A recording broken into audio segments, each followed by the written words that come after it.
در این ویدیو به معرفی و بررسی یک ابزار قدرتمند در تریدینگ ویو خواهیم پرداخت که با شناسایی دقیق روندها، مناطق کلیدی حمایت و مقاومت و نشون دادن تغییرات مومنتوم شما رو در مسیر معاملات حرفه‌ای یاری میکنه. پیشنهاد میکنم این ویدیو رو از دست ندین و با بنده همراه باشید تا با یکی از بهترین ابزارهای تحلیلی تکنیکی بیشتر آشنا بشین.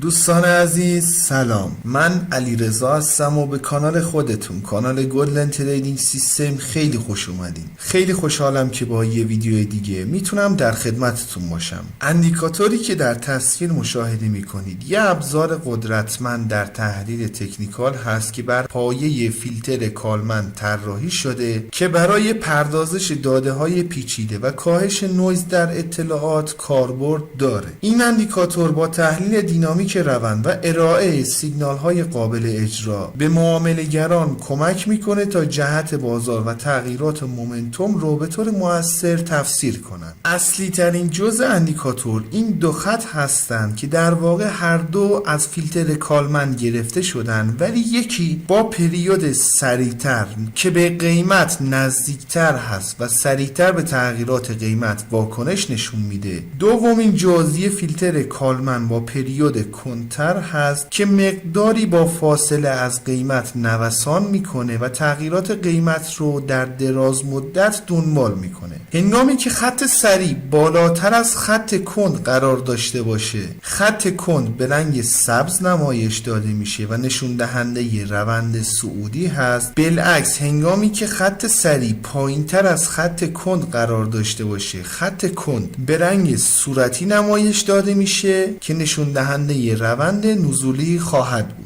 ولی خط کند یه مقدار داستانش متفاوته. خط کند اگه به سمت بالا حرکت داشته باشه به رنگ آبی نمایش داده میشه، بالعکس اگه خط کند به سمت پایین حرکت داشته باشه به رنگ صورتی نمایش داده میشه. حالا هنگامی که خط سریع از پایین به سمت بالا خط کند رو کراس میکنه، اندیکاتور یه فلش سبز رنگی رو پایین قیمت قرار میده، همچنین یه باکس سبز رنگ رو هم روی چارت ترسیم میکنه که نشون دهنده محدوده حمایتی هست. بالعکس هنگامی که خط سریع از بالا به سمت پایین خط کند رو کراس میکنه، اندیکاتور یه فلش صورتی رنگی رو بالای قیمت قرار میده، همچنین یه باکس صورتی رنگ رو هم بر روی چارت ترسیم میکنه که نشون دهنده محدوده مقاومتی هست. اگه دقت کنید پس از شناسایی فلش ها یه سری اعدادی رو هم اندیکاتور نمایش میده. این عددها دوستان قیمت اون کندل جاری هست که به صورت رند شده نمایش داده میشه و چیز خاصی نیست، ولی در کل از این باکس ها میتونید به عنوان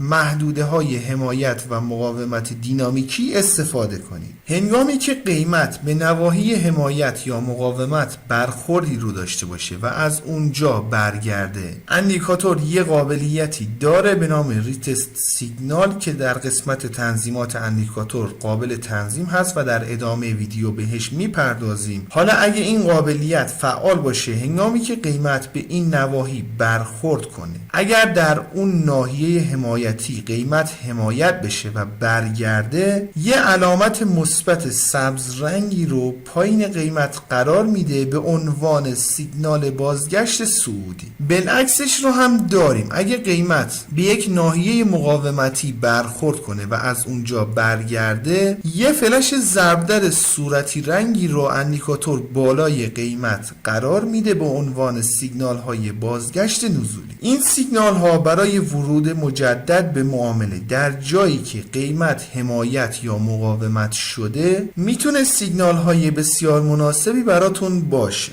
در نهایت آخرین قابلیتی از اندیکاتور که بهش اشاره میکنیم شناسایی مومنتوم بازار هست که با تغییر رنگ کندل ها انجام میشه. به صورت پیش‌فرض و بصری این موضوع قابل مشاهده نیست و اگر بیایم موس رو بر روی یکی از این خطوط قرار بدیم، همونطور که مشاهده میکنید الان رنگ کندل ها به رنگ سبز صورتی و خاکستری تغییر پیدا کرد. حالا اگه در یک روند صعودی باشیم و خط سریع به سمت بالا حرکت کنه، این کندل ها به رنگ سبز نمایش داده میشن که نشون دهنده مومنتوم صعودی پرقدرت هست. اگه در یک روند نزولی قرار داشته باشیم و خط سریع به سمت پایین حرکت کنه، این کندل ها به رنگ صورتی نمایش داده میشن که نشون دهنده مومنتوم نزولی پرقدرت هست. ولی اگه در یک روند نزولی خط سریع به سمت بالا حرکت کنه یا اینکه در یک روند صعودی خط سریع به سمت پایین حرکت کنه، اینجور مواقع دیگه رنگ کندل ها خاکستری نمایش داده میشن که نشون دهنده کاهش مومنتوم و احتمال ورود بازار به فاز تثبیت یا اصلاح هست. البته دوستان بدون تغییر رنگ کندل ها هم میتونید این مومنتوم رو شناسایی کنید. فقط کافیه که نحوه تغییر رنگ خط سریع رو بهش اشراف داشته باشین. اون موقع بدون تغییر رنگ کندل ها میتونید مومنتوم بازار رو شناسایی کنید. باز مورد دیگه ای که این تغییر مومنتوم خیلی میتونه به دردتون بخوره برای شناسایی حرکت های اصلاحی بازار هست. به فرض مثال در این روند صعودی اگه دقت کنید هنگامی که تغییر رنگ خط و همچنین تغییر رنگ کندل ها رو داشتیم، قیمت وارد یه فاز اصلاحی شده و بعدش دوباره با حمایت مجدد قیمت حرکتی رو به سمت بالا انجام داده.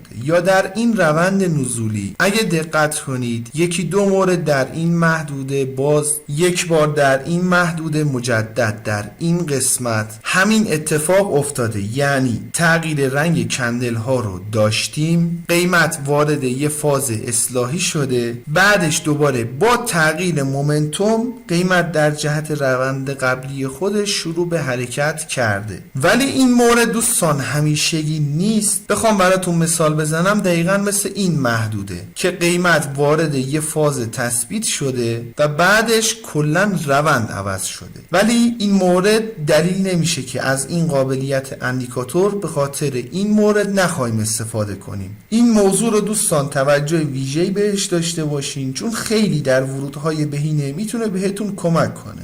برای انداختن اندیکاتور روی چارت باید وارد سربرگ ایندیکیتورز بشیم. در تب سرچ بار عبارت کالمن ترند لولز رو وارد کنیم. این اندیکاتور هست که توسط بیگ بلوگا طراحی شده. قبل از اینکه بخوایم گریز کوتاهی به قسمت تنظیمات اندیکاتور داشته باشیم، میخوام ازتون درخواست کنم که اگر فکر میکنید اندیکاتور یا ویدیو مناسب هست لطفاً ویدیو رو لایک کنید. اگر هم دوست دارین با جدیدترین ابزارها آشنا بشین و نحوه کار باهاشون رو یاد بگیرین، پیشنهاد میکنم کانال خودتون، کانال گلدن تریدینگ سیستم رو سابسکرایب کنید و علامت زنگوله رو هم بزنید تا به محض انتشار ویدیوی جدید بهتون اطلاع داده بشه. بسیار خوب، دو گزینه اول دوستان مربوط به تنظیمات خطوط کالمن هست که اولی خط کالمن سریع پریودش رو مشخص میکنید، گزینه بعدی هم خط کالمن کند پریودش رو تعیین میکنید. این گزینه ها دوستان با توجه به نمادی که کار میکنید یا با توجه به روحیاتی که دارین بایستی شخصی سازی بشه. اگه نمادی که کار میکنید نوسانات ضعیفی داره یا اینکه یه معامله‌گر کوتاه مدت هستین، باید این اعداد رو پایینتر قرار بدین. ولی اگه نمادی که کار میکنید نوسانات بالایی داره و یا اینکه یه معامله‌گر بلند مدت هستین، بایستی این اعداد رو حتی بالاتر هم قرار بدین. در کل تنظیمات اندیکاتور به صورت پیش‌فرض برای افرادی مناسب هست که میخوان از حمایت‌ها و مقاومت‌ها یا از حالت شناسایی مومنتوم اندیکاتور استفاده کنن. ما بقیه موارد باید تنظیمات بهینه بشه با توجه به توضیحاتی که داده شد. اگه یادتون باشه عرض کردم خدمتتون هنگامی که برخورد قیمت به نواحی حمایت یا مقاومت رو داشته باشیم، اگر قیمت از اون ناحیه برگرده، اندیکاتور یه علامت به عنوان سیگنال بازگشتی بر روی چارت قرار میده. برای فعال شدن این قابلیت باید تیک این گزینه رو فعال کنیم. به صورت پیش فرض غیر فعال هست و سیگنال های بازگشتی نمایش داده نمیشن. اگه قصد داشتین از سیگنال های بازگشتی که اندیکاتور شناسایی میکنه استفاده کنید، باید بیاین و تیک این گزینه رو فعال کنید. انشالله که براتون مفید باشه. رو قله میبینم دوست من.